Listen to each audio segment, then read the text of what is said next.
Hey everyone, ready for another deep dive? Today we're tackling those pesky pores. Ah, yes, the poor dilemma. You guys sent in a fantastic article from Spavelous. It's got all these dermatologist tips on how to make pores. Less noticeable. Yeah, because let's be real, some days mine look like They could swallow a small planet. pretty much. So, I'm excited to get into this. You always break things down so well. So, where do we start?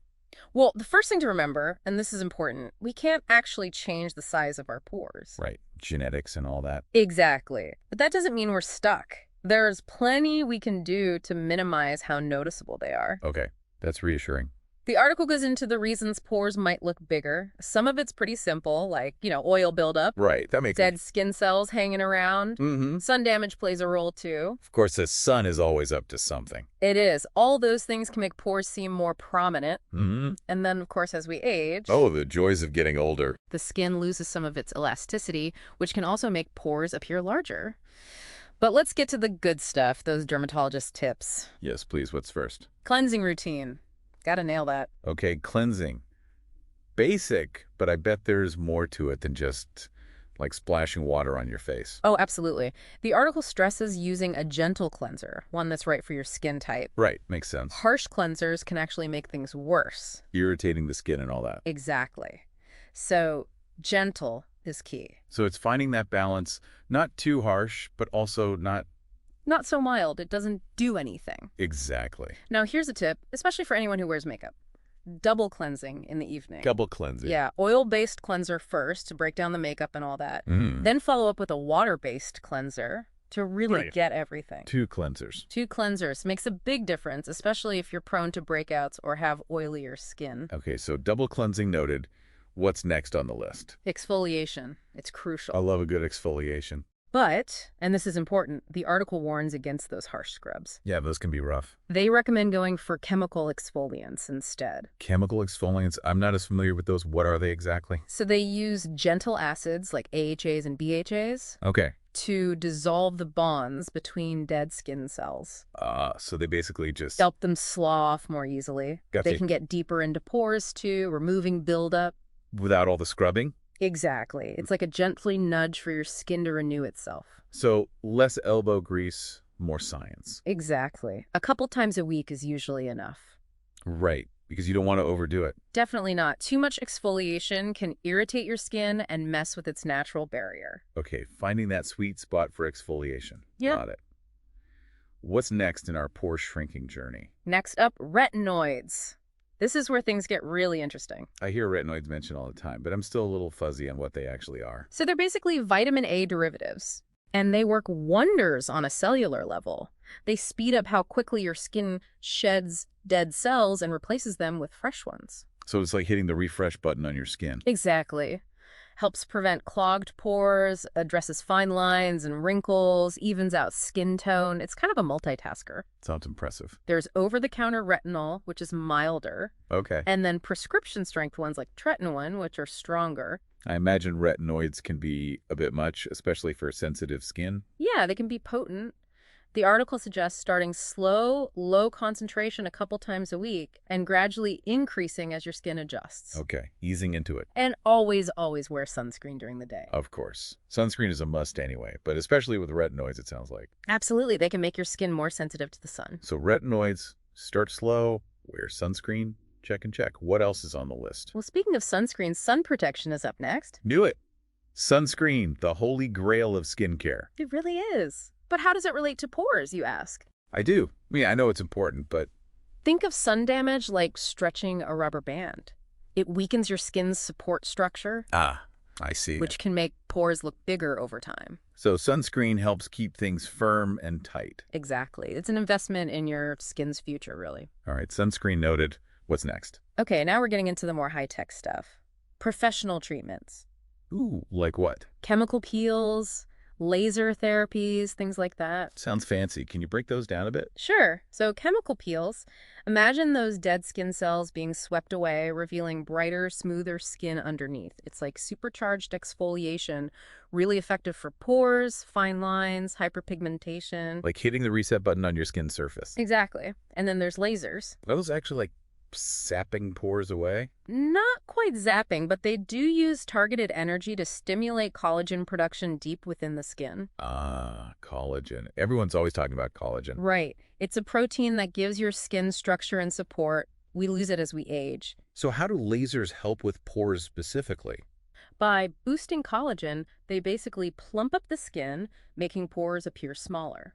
Interesting. So it's working from the inside out. Exactly. There's fractional lasers, IPL, radio frequency, all sorts of different types. Wow, it's a whole world of treatments out there. It is, and they all have different levels of downtime, so it's best to talk to a dermatologist to see what's right for you. Makes sense. Okay, so professional treatments, definitely something to consider.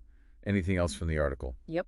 Targeted skincare products with specific ingredients. Like what kind of ingredients? Spill the tea. Clay to absorb oil, niacinamide to regulate sebum production, salicylic acid for its pore clearing properties. So it's about finding the right cocktail for your skin. Precisely. But again, recommendations are really individual. Depends on your skin type, sensitivity, budget, all that. Right, it's not one size fits all. Exactly. Research, read reviews, maybe talk to a dermatologist. Those are all good steps. Okay, so we've got cleansing, exfoliation, retinoids, sun protection, professional treatments, and targeted products. Anything else? Well, the article stresses consistency. Makes sense. Yeah, I got to keep up with it. It really does make a difference. And lastly, prevention. Prevention is always key. Right. Taking care of your skin early on can help minimize those pesky pores in the long run. I love that, being proactive about it. Exactly. So there you have it, the key takeaways from the article. Yeah. But we've only scratched the surface of this fascinating topic. Wow, I'm already feeling so much more knowledgeable about pores and what I can do about them. And I love that you said we've only just begun. There's always more to explore in the world of skincare. This is a fantastic start to our deep dive. Skincare is such a journey, right? It's not just about slapping on some products. It's like a whole science. Totally. And we've covered so much already. Cleansing, exfoliation, those retinoids. Sunscreen, of course. Right, good at sunscreen. But is there anything like really important that we haven't touched on yet? You know, one thing that often gets missed is hydration. Hydration. Really? I always think that for dry skin, not so much for pores. It's all connected. See, when skin's dehydrated, it can actually overproduce oil Oh, interesting. to compensate, you know? And then what happens? Clogged pores. Bingo. So even if you're oily, you still gotta hydrate. Okay, hydration for everyone. Makes sense. But what kind of moisturizer are we talking about here? You gotta find one that's right for you, of course. Yeah. The article mentions non-comedogenic moisturizers, which basically means... They won't clog pores. Exactly. There are tons of options out there. Are there any ingredients in moisturizers that we should be looking for? Hyaluronic acid's a great one. Oh, yeah, I've heard of that. What's so special about it? It's a humectant, which means it pulls in moisture and holds on to it. Like a moisture magnet. Exactly. It can hold like 1,000 times its weight in water. It's crazy. Oh, wow, that's amazing. So hyaluronic acid plus non-comedogenic. Got it. And don't forget, hydration comes from within, too. Right, drinking enough water. Super important. Which brings us to another thing. Lifestyle. Oh, lifestyle, that's a big one. But how does that affect pores? Well, think about it. Stress, lack of sleep, junk food, all that stuff. Not exactly a recipe for glowing skin. Right. Stress can make you produce more oil. No sleep messes with your skin's ability to repair itself. And healthy food gives your skin the good stuff it needs. Exactly. It's all about taking care of yourself, inside and out. Okay, lifestyle, check. Now, can we circle back to those targeted skincare products? We were talking about ingredients like clay, niacinamide, and salicylic acid. Yeah. The article also mentions glycolic acid. Oh, glycolic acid. That's an AHA, right? You got it.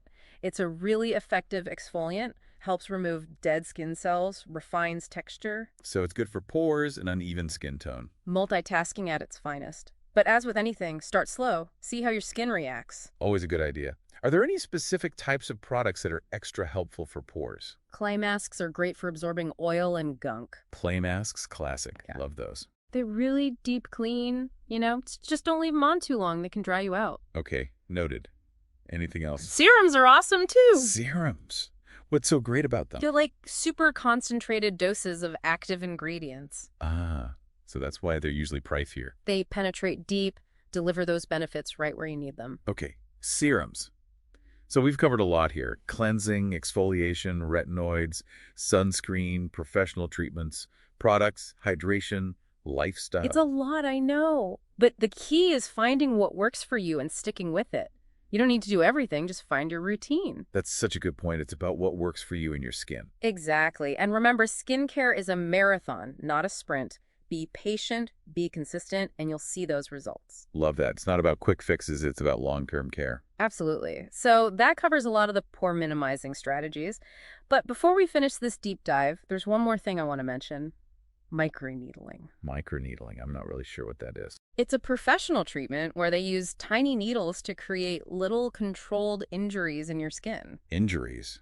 That sounds kind of scary. It's not as bad as it sounds, I promise. It's minimally invasive. The idea is those tiny punctures kickstart your skin's healing process, Okay. which then boosts collagen and elastin production. Ah, there they are again. Collagen and elastin, the dynamic duo of youthful skin. They're pretty important. So microneedling can improve texture, reduce wrinkles, and yeah, minimize pores too. So it's like waking up your skin and telling it to renew itself. Exactly. And you can customize it to target different concerns. Sounds pretty versatile. But what about downtime? I imagine needles mean some recovery time. Good question. It depends on how deep they go, and your skin, of course. Yeah. But usually you'll have some redness and swelling for a couple of days. So maybe not something to do right before a big event. Probably not. But if you're looking for long-term results, it can be a game changer. Microneedling, definitely adding that to my research list. It's a really interesting treatment, shows how far skincare has come. This deep dive has been amazing. I feel like I have a whole new understanding of pores and how to deal with them. It's been great exploring this with you. Now, before we wrap things up, I want to leave everyone with something to think about. We've talked about all these ways to make pores less noticeable, everything from what we do every day to those high-tech treatments. Right. But in the end, it kind of makes me wonder, how do we just feel good about our skin no matter what our pores look like? That's such a great point. And it goes beyond just, the physical stuff. Right. It's about how we see ourselves, appreciating what makes us unique, realizing that beauty isn't just one thing. I love that. It's like, instead of trying to have this perfect skin, which doesn't even exist, Exactly. we focus on taking care of what we have and appreciating it. And being kind to ourselves. Everyone has insecurities, but we can choose to focus on the things we love about ourselves. Yeah, letting that inner confidence shine through.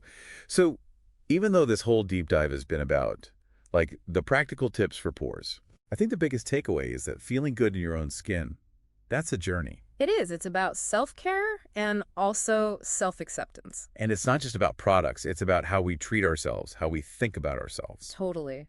It's finding that balance, taking care of ourselves physically, but also mentally and emotionally. And remembering that it's a journey, not a destination, right? Exactly.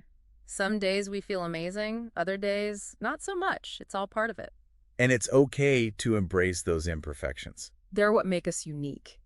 This has been such an eye-opening deep dive. I feel like I've learned so much, not just about skincare, but about... how to think about it all. Exactly. It's been awesome exploring this with you.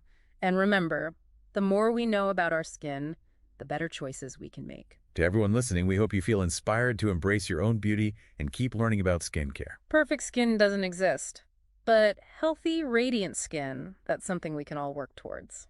Until next time, keep exploring and keep diving deep.